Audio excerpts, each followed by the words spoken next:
Hello, we are on number two of our Playboy Trio series. And this time, we're just going to kind of go over some of the rumors or the actual ghosts that mostly Holly and Bridget encountered when they were at the mansion. And I wanted to include some of the actual history in the mansion. And one of the funny things was when I was watching Bridget's podcast episode to prepare. I think she used the same article that I did to gather this information on the history of the mansion because basically everything that she read was the same that I have. So, That's perfect. same source. Does that Great minds think alike. right? And maybe does that make it a little more legit? I don't know. But here it is. Let me tell you a little about the mansion. I just think it's fascinating history of places like this. Hopefully everyone likes hearing about the pre-Playboy part of the mansion. I was so glad that was added in. Yeah, I know. I so I've talked about on here before, I failed American history, but now that I do investigating, I definitely find it more fascinating. I didn't know in high school that I was going to be doing this. All If you right. could only foresaw it, I know, right? foreseen it. For foreseen, I think. Foresaw, foreseen. Dude, I don't know. I was in school 87 years ago. I have no idea. Right. Foreseen. Yes, foreseen. Foreseen. All There you right. go. In 1919, Arthur Letts, who was a British-born merchandiser, he owned the Broadway department stores. He bought 400 acres in rural Los Angeles County, and he named this new development Holmby Hills, which he came up with that name because of his childhood village of, and I don't know if I'm saying this right, Holdenby. It's Holdenby. He hoped to create a whole neighborhood of rolling estates where, the people of Southern California could be riding horses. Remember, it's 1919 and sip champagne in privileged peace, which sounds kind of snooty, but I guess if you're Sounds rich, fancy. sure. I don't know if you can afford 400 acres. I guess you're sipping champagne in privileged peace. And he said he wanted it to be a bit of England in America. But he ended up turning that development over to his son-in-law, Harold Jans, and then Letts died in 1923, and it sounded like that was maybe not expected. Then his holdings to his estate ended up going to his son, Arthur Letts Jr. After his father died, he and his wife Bessie began construction on what they called a 14th century Gothic imitation mansion on a picturesque 4.5-acre estate on Charing Cross Road, which is now the Playboy Mansion. Sort of. Someone else bought it, but for the last many, many years was the Playboy Mansion. Right. Arthur, What we know it as. yeah, yeah. Arthur Kelly was chosen as the architect, and at the same time that the house was being built, the Broadway chain was also sold to longtime employees, and then Junior, the Letts' son, retired. The construction kept going on, but now we have new owners. And then in 1931, the couple, the Bettses, they divorced, and Junior married the glamorous divorcee, and her name was Bard Haywood Van Cott. That sounds like a very fancy name, I'm not gonna A lie. lot of name. Right. He met her in Nevada, and they made their home in the mansion, but that marriage soon ended, and then he married a devout Christian Scientist named Margot, and they resided in the mansion until she passed away in 1959. Then in 1961, a couple of years later, Louis and Anne Statham, Statham, bought the estate. And they were a successful couple. They had big ambitions for their new chateau. Over that couple of years, it had lost some of its fanciness and luster. And so they took 2 years to renovate the house and the grounds before they moved in. They added a children's playhouse. That was later converted into an office. It says office away from the office. I guess when you have 4 acres, you can have multiple offices. Okay, and that included a meeting room, a game room, and a trophy room. Anne, unfortunately, died also untimely. It sounded unexpected in 1965. It was kind of dark and empty for a while, but then the husband started having lavish parties and living it up, having all these high society functions and things like that. Then in 1971, that was when it was acquired by Playboy. It was purchased for $1 million, which I think they said today would be 84 million. I It think. was a lot. I Yeah. think 84 million is what it's worth now, was it? I don't know. It was a lot of millions, It lots was, of yeah, millions, for more sure. millions than I'll ever see. Correct. And so that buyer obviously was the original Playboy Mansion was in Chicago, and so that was acquired by Playboy as well. It was sort of controversial, even though it was Los Angeles, just because, he was known for a magazine having naked women and his liberal social politics. So, just some info about the mansion in general. It's so tiny. It's only 18,000 square feet. It only has 29 rooms. Can you believe that? How do these people live? Well, can we just stop and appreciate the being able to go into a place like this and renovate it and fix it up how you would like? Because if you had this place, you have enough money to put the things that you want in. Oh, the things that you could do. Yeah. Yeah, Oh, that's a dream. Not gonna lie. I would love that. I couldn't So, imagine. I know. Part of the mansion there's a wine cellar, which has a really cool Prohibition era secret door. I feel like there are a couple secret doors there. There's a screening room with a built-in pipe organ, a game room, 3 zoo or aviary buildings. Oh, a pet cemetery. I wonder if that's still there. A tennis and basketball court, a waterfall, and a swimming pool area. There's also a patio and a barbecue area, the grotto, a basement gym with a sauna, and then the landscaping includes a koi pond with an artificial stream, a small citrus orchard, 2, this is crazy, 2 well-established forests of tree ferns and redwoods. That's crazy. Or Bridget said that it was what the biggest privately owned. Yeah, awesome. Awesome. I would love that. There's a west wing. That was originally the servants' wing, and then there were editorial offices for Playboy.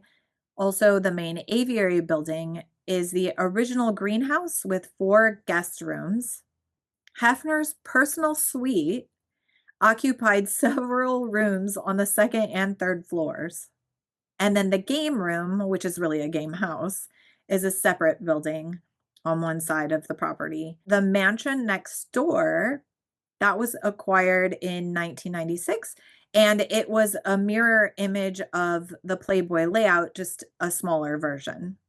And then in 2002, Hefner purchased the house across the street and another down the street, and those were used by playmates and other guests who would prefer to stay off the property because, that mansion property was busy. So if they wanted somewhere else, they had plenty of options. That little house up the street that the girls a lot of times stayed at was referred to as the bunny house, which they talked about quite a bit in The Girls Next Door. And then in August 2016, the mansion was bought for, are you ready? Mhm. $100 million. I don't want to butcher this guy's name. His name is Darren Metropolis. He is the co owner of Hostess. So I support Darren Metropolis, by my diet because I love Hostess products. So you're True. welcome, Darren. I am a little bit kinda like Bridget, and it is a little sad to know that it's not gonna be like it was, though, just simply because that's how we've always known it. Yeah, I know. Well, and he did. So in 2018, he started a huge renovation.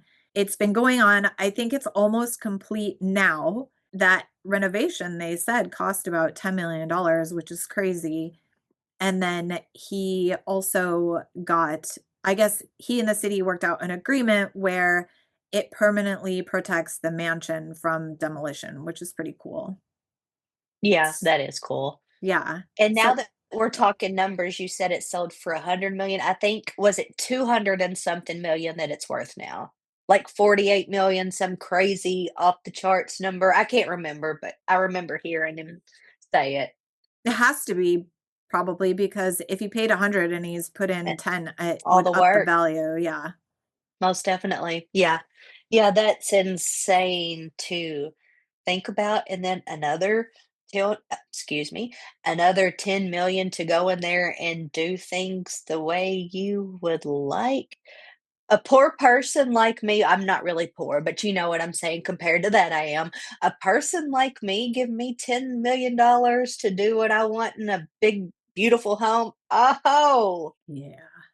A dream, like I I'm said. not gonna do, of course, things like that because I can't imagine probably, but it's gonna be nice. Yeah. And the style. I like the style. It's cool. Yeah, I couldn't imagine. That is Yeah. awesome. So, I guess let's go ahead and talk about what we came here for, right? Yeah. So The that's pretty much all the paranormal. history that I had to catch everybody up on. Yeah.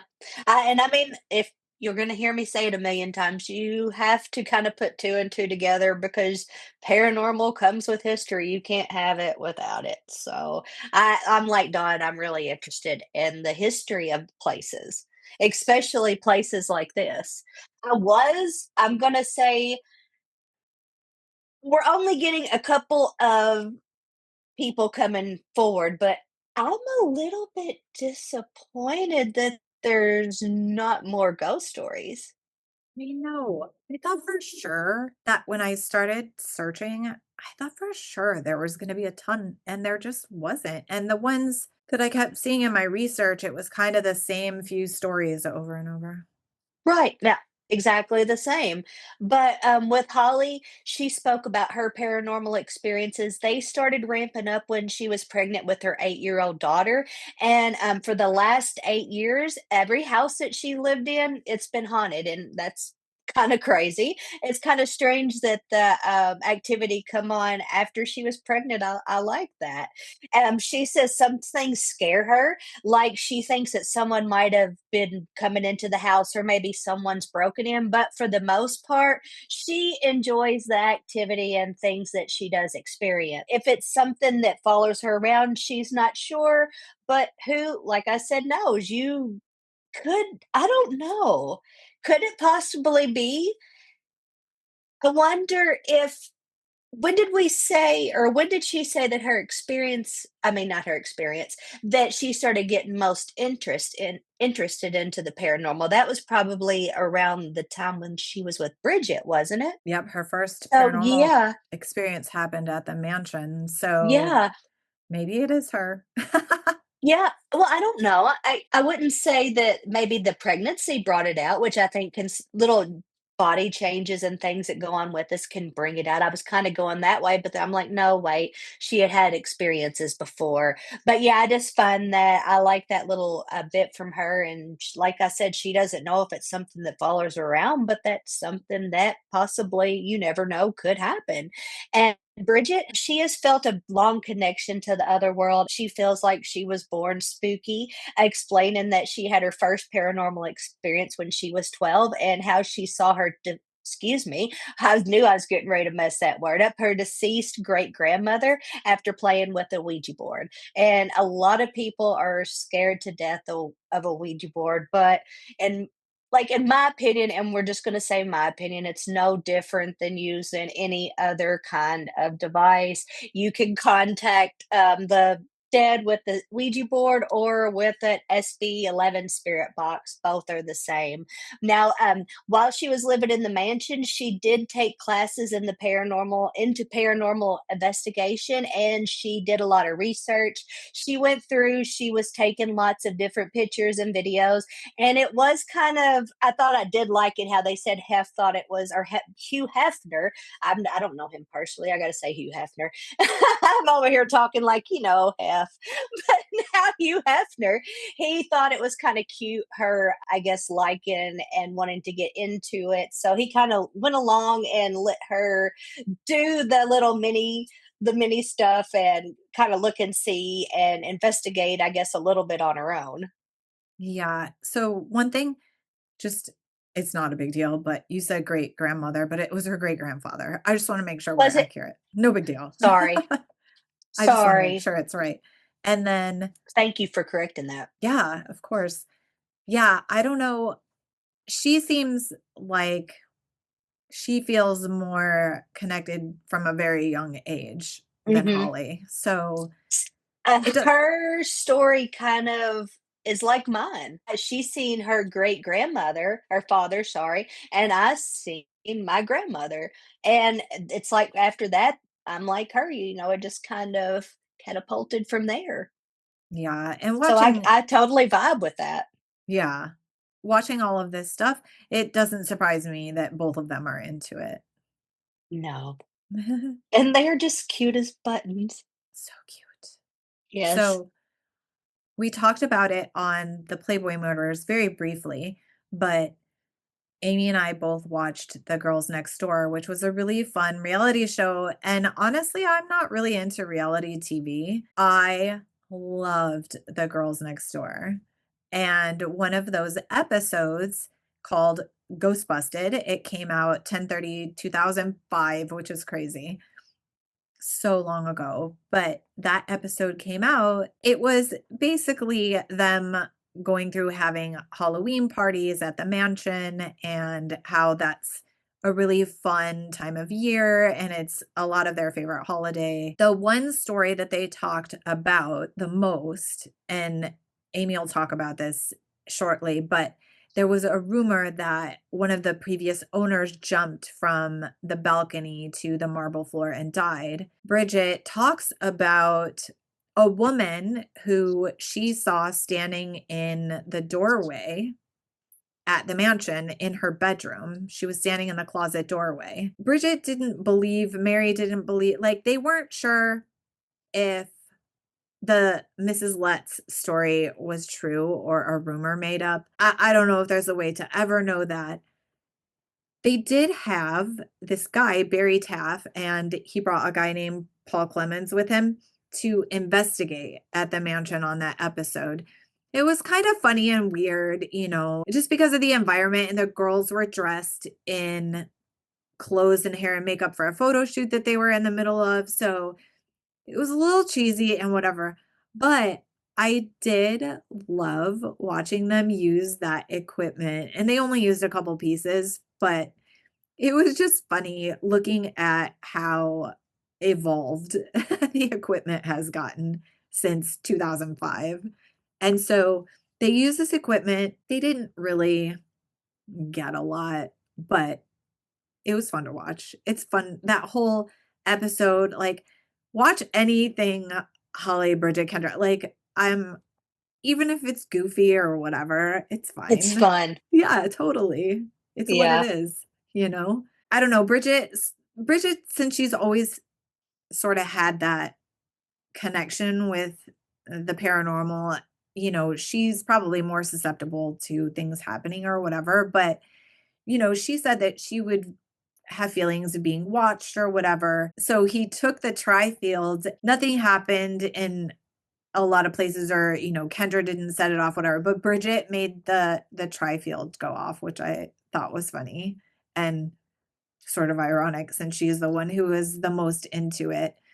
And then when he took that tri-field into the doorway where she saw the apparition, it spiked too. So, I don't know, I thought that was kind of interesting that that spiked.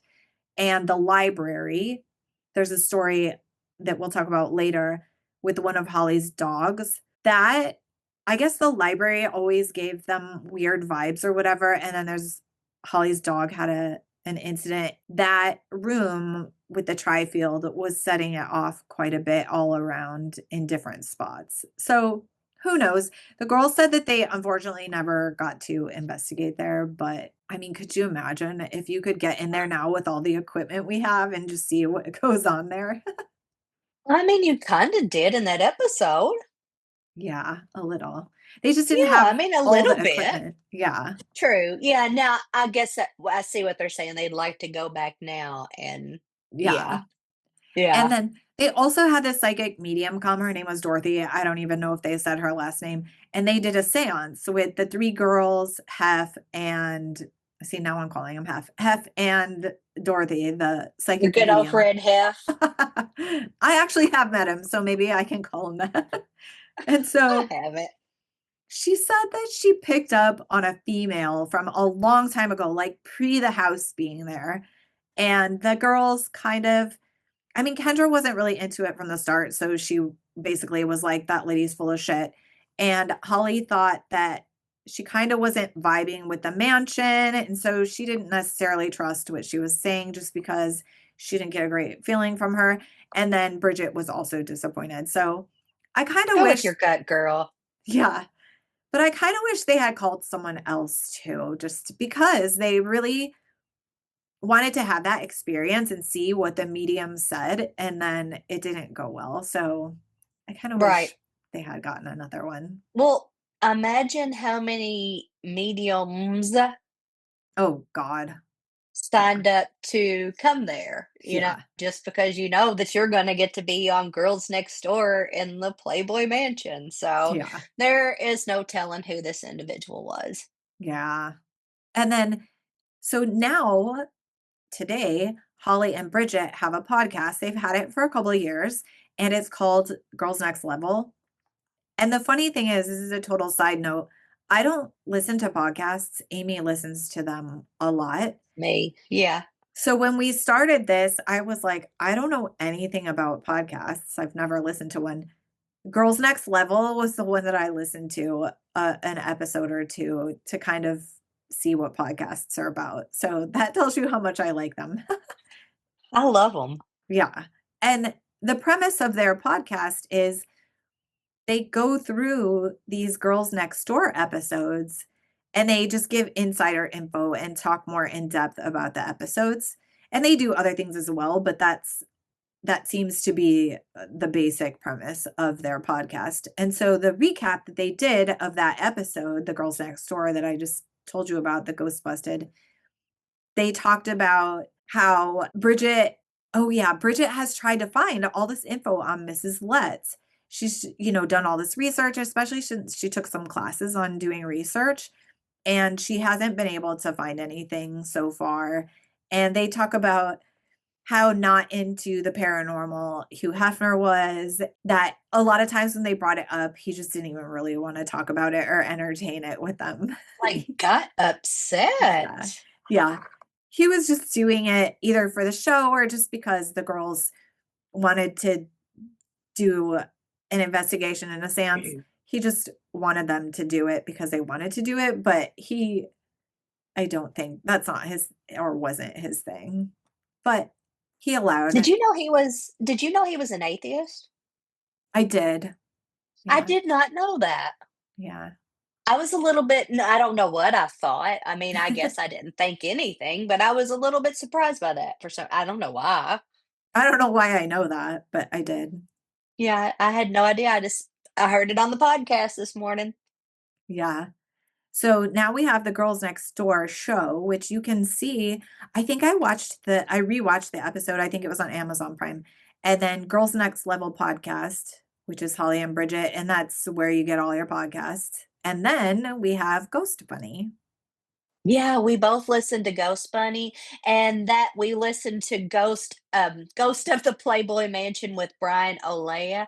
Am I saying his name correctly? Yeah. Alea, that's what I thought. Okay, now Brian was guest service at the mansion for 21 years. He started as a butler, worked his way up, and from that podcast seems like a pretty cool dude. Like you would probably want him on your side if you were in the mansion. Maybe he would be your buddy to go like he was with Bridget around and sneaking in secret passageways and seeing what is what, because that's definitely my kind of thing. Now he has a radio show. What is it called? Mansion Mayhem, and he's had that for over 7 years. He owns his own production event services company, and he has a podcast. He's been having experiences, including night terrors, since he was a kid, and that's why he's never messed with the paranormal. His mama warned him, don't mess with something that you don't know what you're dealing with and what you're inviting in. So I believe that he has pretty well took that and heeded that advice. Now, Bridget, she kind of does what Dawn did in the beginning of the podcast. She reads the history of the women living in the house before Playboy acquired it. She's trying to debunk the Miss Let's dying on the balcony stairs theory. Let me slow myself down there so I can speak to you. One of the mansion butlers, Carlina, says one day they were looking everywhere for Holly's dog Panda, going back to where Don was talking about that earlier. And Panda, the way they talked, was the kind of dog that liked to be just like mine. He's at my feet right now, like, and the whole time I've been doing this podcast, just likes to be around people. Now, the funny thing, they find her in the room by herself in the library. She's laying on the couch alone, looking up. And what she was doing, she was kind of, you know how an animal acts, sitting there as if maybe a person was petting her. So that was definitely kind of out of character for that dog. And they thought that was kind of crazy, especially why wouldn't Panda have come with the other dogs for feeding time? Because that's what they were doing. So yeah, when they did go find her, they was like, okay, so something's going on with Panda. Brian said one time the housekeeping was freaked out. They were cleaning in the house, and it has a great big door. It's heavy, it was open, and it slammed shut, and the piano made a noise. It opened inside, so the wind couldn't have closed it. That really freaked them out. They always wanted someone else to go with them when they cleaned after that. They didn't want to be alone. Now, Hefner's son, Cooper, had a meeting in the library, and Brian was telling Cooper to be fast. There's two doors to the library, and security would always be set near them. After Brian calls security to let them know as soon as Cooper's done, because he said that the mansion was kind of ran on a tight schedule and he had to get things done when he had to get them done. Security tells Brian that Cooper left. Brian goes in and the doors are locked. Both are locked from the inside. They aren't the kind that lock from the outside. You can't accidentally lock them by shutting them. They lock from the inside. Now, security uses the key and the doors won't unlock, and confirms that they did see Cooper leave.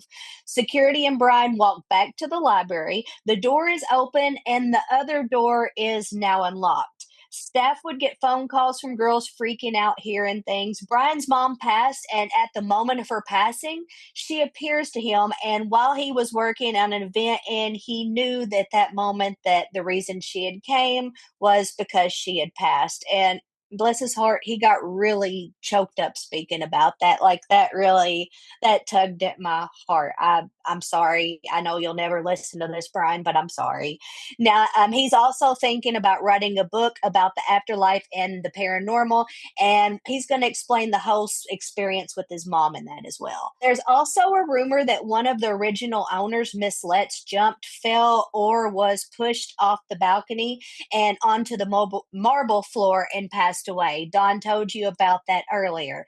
And the legend, the rumor, whatever you would like to refer to it is that she haunts the mansion still to this day. When Bridget was researching for one of the paranormal classes, she tries to find proof that someone did die in the house, but she wasn't actually able to. Though she says that she wants to do a little bit more research, and now she's a little more skilled. So I hope that she is going to be able to do so. And I'm going to say, maybe being who she is and some of the contacts that she has, it would be a little easier to do so as well. Now, Holly said she talked to Hugh Hefner about her paranormal experiences, but he's not a believer and told her the story of Miss Letts was made up by a woman that he dated in the 80s and that it was just made up. And they told that story just to scare some of the new girls that were coming in and out of the mansion. Yeah, I think if that's true, though, that's kinda funny. Yeah. And whoever, I would really like to know if it's true. And I bet you that every time that she hears this story, or even us telling the story, whoever, she gets a big giggle out of it in the back of her head. Yeah. I definitely would. Yeah. So, I'm just gonna go over Bridget and Holly, their first experiences in the actual mansion. So, Bridget said that one day she was in her room, she saw a woman standing in her closet hallway or doorway, excuse me. The woman was pale, thin, she had black, stringy hair. She was wearing a white, oversized t-shirt and black acid wash jeans, and that she looked more modern day. So she didn't think it was Mrs. Betts, the or Letts, the rumors, she didn't think it was part of that, and she didn't think it was any of the other previous owners because this woman looked modern day. I guess there was a woman named Joni who was at the mansion. Amy just told me before this that she was in Playboy. I didn't realize that, but she worked at the mansion and she helped with the pets and guests back in the day. She actually had passed of cancer. She On the was a knockout. Oh, yeah. Gorgeous. Yeah, Amy Gorgeous lady. showed me a picture of her. So, on Bridget's podcast with Brian, we hear the story, and Bridget says that she goes into the story and she's telling Brian the physical description of what she saw, which is very detailed, by the way, I love that. And then Brian says, "Oh, maybe it's Joni." Without Bridget even suggesting that she thinks it might be Joni, which I thought was really crazy that that was the person that he came up with, and he said that that looked like how Joni used to dress. Bridget says that one of the employees used to also tell her that she thought that Joni looked like Mrs. Letts, which is just another little interesting tidbit. I don't know if any of it is real or if it's Joni or who it could be. Obviously, again, would love to investigate there, but that's never going to happen. I kinda like Bridget's theory that maybe Joni, as the house mom who cared for the animals and everything, maybe she was coming to welcome the little dog that she had just brought home. What was the dog's name? I can't remember. The Winnie? little Pomeranian? Yes, she had just come back with Winnie, and she was kinda she said Winnie was in the little playpen area that she'd had up for sleeping because she had a big day from the traveling, and she was kinda maybe hoping, thinking that it was a positive visit and she was just there to meet Winnie, and just by accident maybe was seen. I Yeah. like that. Yeah. That's cute. I know. It's a great story if it really was Joni because Yes. it would make sense why she was there to see the new little puppy. Check it in. Yeah. Holly saw a ghost too. While she was in the basement gym, she saw a woman come out of the bathroom, cross in front of her, and then out of her line of vision. The woman was more contemporary looking. She was wearing a hot pink sports bra and black workout pants. So Holly thought, well, maybe she was a playmate, and Holly walked around the corner to see where that woman went, and no one was there. So that Loved how she kind of made it make sense to herself because at the time that was her, she was just newly there and she didn't know the people coming and going because at that time she wasn't given the tours. So she just thought that it was one of the random women coming and going. I liked how she said she was even working out and she kind of waved and smiled. Yeah, I like that. That's pretty, if that's an awesome account right there. Yeah, and she did say that the way that the person exited, there would have been no way for Holly not to see her again. So basically the woman just vanished, and she never saw her again in her whole life. It was a one-time Even sighting. even Brian, the, events guy, what was he exactly? Let me go back. What was he exactly? He was It was the guest services, Yeah. and he was all through the place because he took care of a lot of the events, and these were little storage areas. So even Brian said that she would have had to come back out where Holly would have seen her again. If she'd have went through that little area, it would have went nowhere. It was just a little closet where they kept what was it, prints and pictures? Mhm. Yeah. Picture frames and stuff? So I liked that too. Yeah. I did. So I thought I liked those 2 stories. yeah, those were their first experiences there. Mhm. Another time, Holly and Bridget were scrapbooking in Bridget's room, and Holly said that she was needing just a little bit more proof about the paranormal. Were discussing it, and she said she wasn't sure if she believed. She, like I said, needed that proof to kind of be like, I guess we're gonna like Dawn.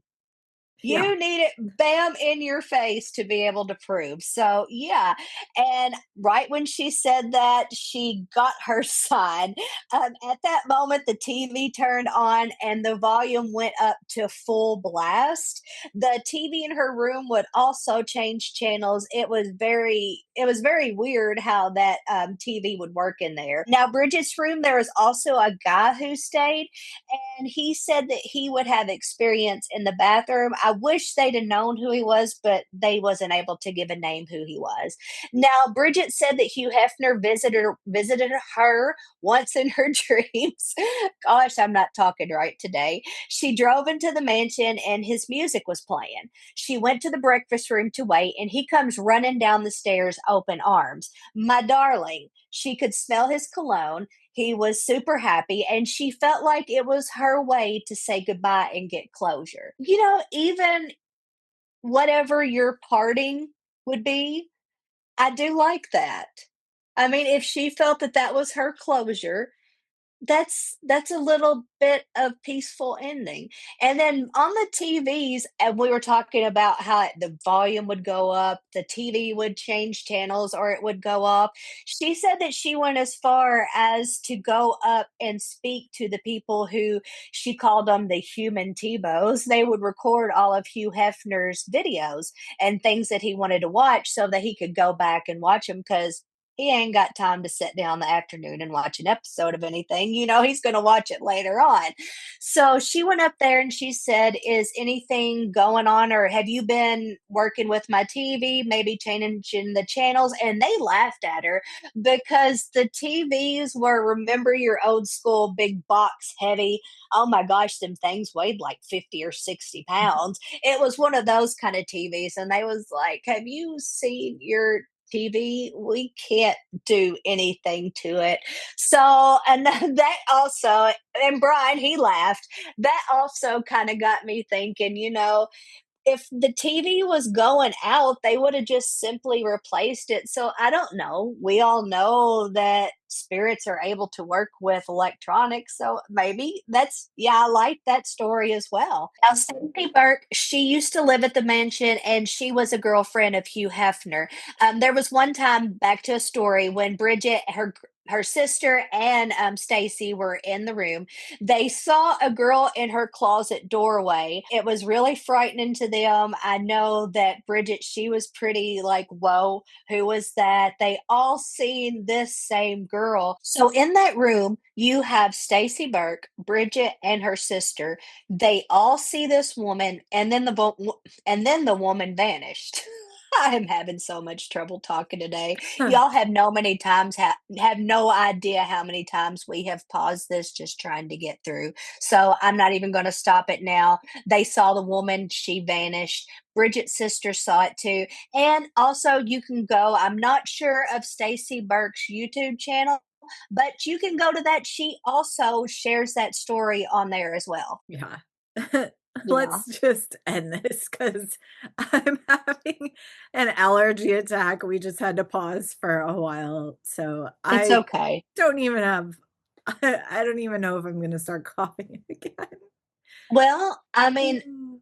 a couple of our little stops can make some good little bloopers for sure. Yeah, true. Not an allergy attack, but the rest of it, yes. No, no, no, no, no, we're both allergy folks, so no, we won't go there, but maybe my flip-flopping words and all that good stuff Ugh, could make some. yeah, I would guess we probably stopped this more than 10 times. It's okay. Yeah. So, all right, let's rate all of these. Why not? Girls Next Door, 10. Yeah. Same, Love it. same. Girls Next Level.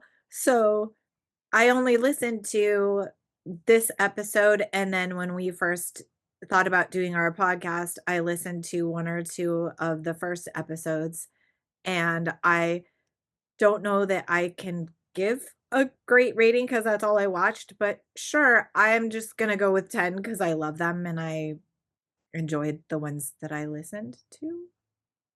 I'm going to actually start listening. I mean, you know what? I'm doing the painting cabinets and all that stuff at the duplex right now, redoing it. So I kind of thought about that earlier. Of course, I'm going to listen to our episode tomorrow.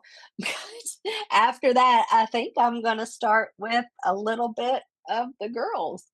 Yes, and then Ghost Bunny, that's the only one that I listened to. I loved Brian, I don't know, it's fun. I actually watched it on YouTube, but I'll just I it was did fun. both. I'll just give all 3 a 10 just for fun.